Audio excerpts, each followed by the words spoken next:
Welcome to the Giants Huddle. Get him in the huddle, get him in the huddle, get him in the huddle. A New York Giants podcast. I'm Bob Poppin. Welcome to another episode of the Giants Huddle podcast. This week's guest is Super Bowl MVP and two-time Super Bowl champion Phil Simms as we talk about the move to Daniel Jones. But first, I'll remind the fans that the Giants Huddle podcast isn't just available on Giants.com and the Giants mobile app.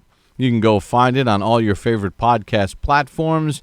Now we're joined by number 11, Phil Simms. And Phil, as we make sense of what happened this week, were you surprised first that the Giants made this move only 2 weeks into the season? Bob, I was.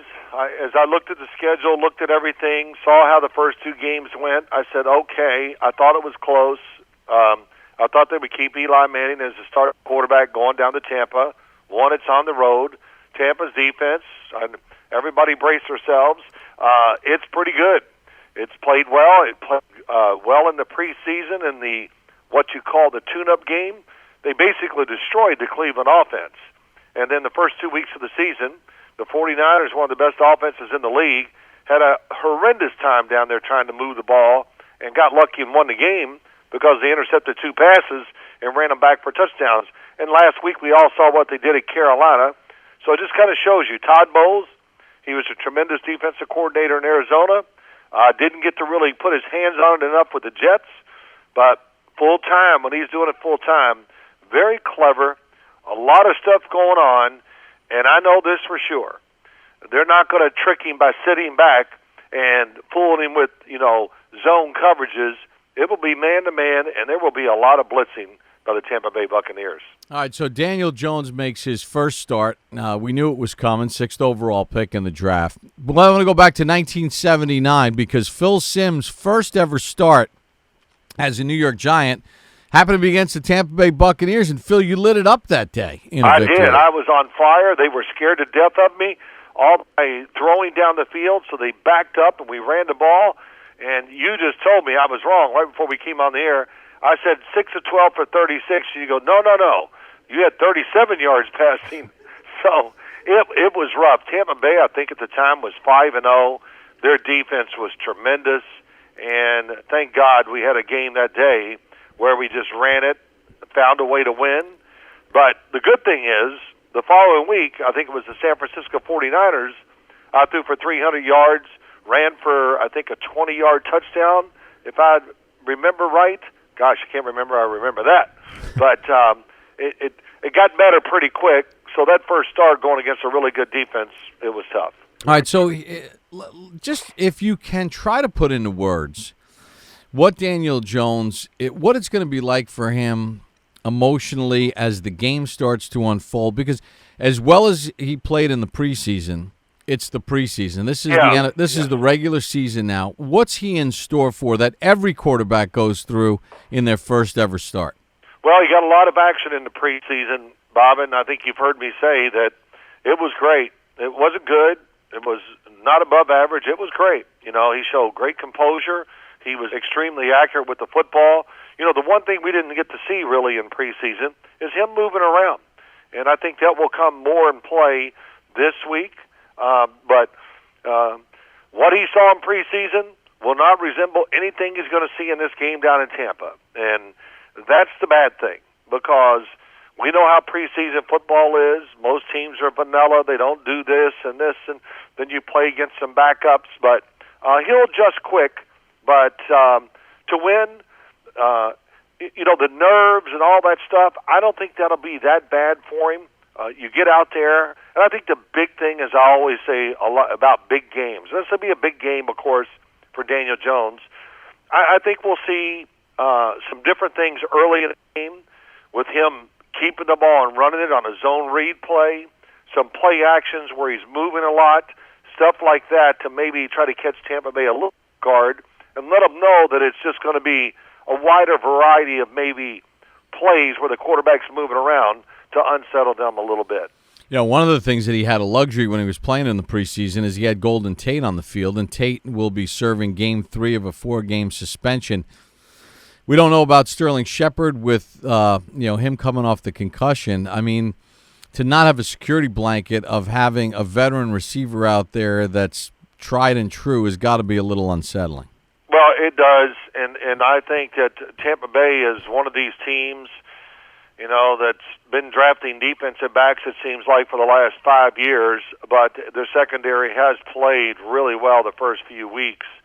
And not to have Golden Tate, hopefully he'll have Sterling Shepard, even Slayton, if he gets in there, that will be a big deal just for somebody can run deep down the field and maybe back somebody off. I don't know the injury report well enough yet to make a comment on that, but yeah, you need some weapons, especially against a team that's going to make you get rid of the football a lot of times quick, and against a defensive secondary that can cover very well. Phil, this is an unforgiving game, and we're talking with Phil Simms. Very few players get to have the John Elway experience, the Ray Lewis experience, the Michael Strahan experience, where you pretty much know you're done. They hand you a Lombardi trophy, and you get to dance off into the night. I mean, your career ended after a Pro Bowl season, and you guys were a player or two away from having the number 1 overall seed. Next thing you know, you're not back with the team. Careers end in a lot of different ways. Right. How does Eli Manning sort of come to terms with this? I thought his comments yesterday was, hey, listen, I'm learning how to be a scout team quarterback, but I'm going to be the best damn scout team quarterback we've ever seen. Well, it was interesting. I saw his comments, and on TV and everything. Of course, he handled it great. There's never been anybody like him. Well, yeah, Derek Jeter, I guess he would be the next thing Eli Manning as far as handling the press. He always kept his composure. Look, I was here 15 years in New York. I did not do that. I said some things that made headlines, and I go, wow, why did I say that? But that's great, and it just by looking at his face in the interview, looks like he has settled down. He's going to try to help Daniel Jones out. He's going to learn what's going on this week because a lot of big defensive linemen, a lot of things are happening in the league. So Eli Manning's got to be ready to play. I thought that would be the hardest thing. I was in that situation where I wasn't the starter and I was the backup. And I remember one week we were out there Sunday on the field. And I'm going, oh my gosh. I hope nothing happens to the starter because I was so distracted during the week, I literally didn't even know some of the plays. I just wasn't paying attention because my mind was everywhere, and I couldn't focus on trying to be the backup quarterback. So I give Eli a lot of credit in that respect. He'll be ready in case something happens where they have to call upon him, but it's emotional. The other thing that happens to all guys that get in this situation, I'm sure he looked at the game plan this week or yesterday, whenever they get their first game plan, and goes, oh, wow, why did I get some place? Because there's no doubt we're going to see some new wrinkles from Pat Shurmur and Mike Shula, the offensive coordinator, for Daniel Jones this week that are hopefully, for the Giants, hopefully make it easier for Daniel Jones to acclimate himself to a pro football game. As a quarterback, did you look at opponents and say, man, I kind of have their number? He's 6-1 against the Bucs. He's got a quarterback rating of 98 over the course of his career against them. And last year when they beat the Bucs, he was a tidy 17 of 18 with a quarterback rating of 158. Is he sitting there saying, man, this is ready-made order for me? Well, yeah, the only thing is so many things change in the NFL. And last year, it was about their high-flying offense and throwing it down the field, which they still try to do. But I think they learned a lesson, pull back. But, it's an entirely different team just because of the coach, the way they play. And, me, I don't know if there's something wrong with me or not, but I watch all these preseason games, and I just remember watching the Bucs during preseason going, man, Todd Bowles has really got them going. And, the first 3 games I was very impressed, and the first 2 games. So even Eli Manning's probably looking at it yesterday going, oh, well, this is not the team that I faced last year. It's a whole new concept, a whole new way of playing, and an entirely different Tampa Bay defense from what we've seen in the past. How much can he help Daniel Jones during a game? Is it overrated? Is it underrated to have a veteran set of eyes there that plays the position? I think it's not about maybe the X's and O's as much as is no matter what happens on the field to see the good side of it, and to, if you have to, you lie to them. Daniel, you look great out there. I mean, wow, you just look like you belong. Little things like that. And, I'm not going to say I ever had backup quarterbacks that did that, but I had other players do it for me when I was young. And it was really reassuring just to go, okay, so I wasn't so bad on that play that I just threw one of the dumbest interceptions that you could throw as a quarterback. But somebody would come over and say something to you, and immediately your spirits would change. And I think that's the other thing, to learn. And, I had times when I did learn it, and then other times I didn't. It's not a game of perfection, which all announcers and analysts think it is. It drives me crazy, and especially a quarterback, because it's so fast, and you have to make decisions as you snap your fingers that you're going to be wrong, and he's going to make mistakes. And we can't dwell on him because we know he's young, and the Giants are not a top echelon team right now. So, but it would be great when he comes to the sideline if he gets positive reinsurance and or reinforcement, I should say, to help him go out to the next series with a clean mind and kind of just start over every time he walks on that field and play that way. Final question, Phil. Eli Manning has kind of said, and he's let it be known, that he really cherishes the Giants organization, wearing the uniform, and a lot of his close friends have said he just, in his mind, never wants to put on another uniform. Obviously, he's got a no-trade deal in his contract. Things could change. I don't know. If Teddy Bridgewater gets hurt and Sean Payton calls, maybe he'd like to go home and play for the Saints. I don't know. But you never wore another uniform. Your last season was a season in which the team made the playoffs. You were a Pro Bowl player, Dan Reeves' first year as head coach. Obviously, you had an injury that factored into some of this. But do you believe a guy when he says he doesn't want to wear another uniform? I do with Eli Manning. I never said that. I actually thought about coming back about 3 times when my last year was over.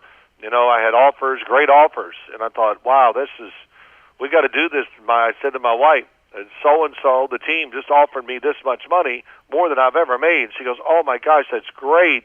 And I said, okay, should we do it? She goes, yeah, you do it. I know you want to play, but we'll come visit you every weekend. And I just said, what? Well, we're not moving down there. My kids are in school and this and that. So, luckily I never played another uniform besides the Giants. It does mean something to me. And I know it really does to Eli Manning for all he's done, the great games, the championship games, the other playoff victories, and, of course, the 2 Super Bowls. And I would be literally shocked beyond that if there's nothing to gain. I know he still wants to play. That never leaves you, Bob. It's going to take him about 2 or 3 years to settle back into a normal human being after the day he retires, because, like you probably read, I just said, there's nothing like running out on the field game day, and there's nothing that can replace winning a football game as a quarterback or any player, because it's so exhilarating, but it's also so extremely hard to win one game in the NFL. So when you win, it really is. It's a tremendous high, and that's why we see all these coaches, 65, 70 years old, all still coaching the league, because they need that fix every Sunday, no matter how hard all the work is during the week. Phil, we appreciate a couple minutes. Great stuff as always. Bob Papa, good to talk to you, and best wishes and all that stuff, and good luck down in Tampa this week. All right, we'll be watching you on Showtime. That was Phil Simms. Thanks for joining us on this week's episode of the Giants Huddle podcast. Don't forget to subscribe on your favorite podcast platform. I'm Bob Papa. We'll see you next time on the Giants Huddle podcast.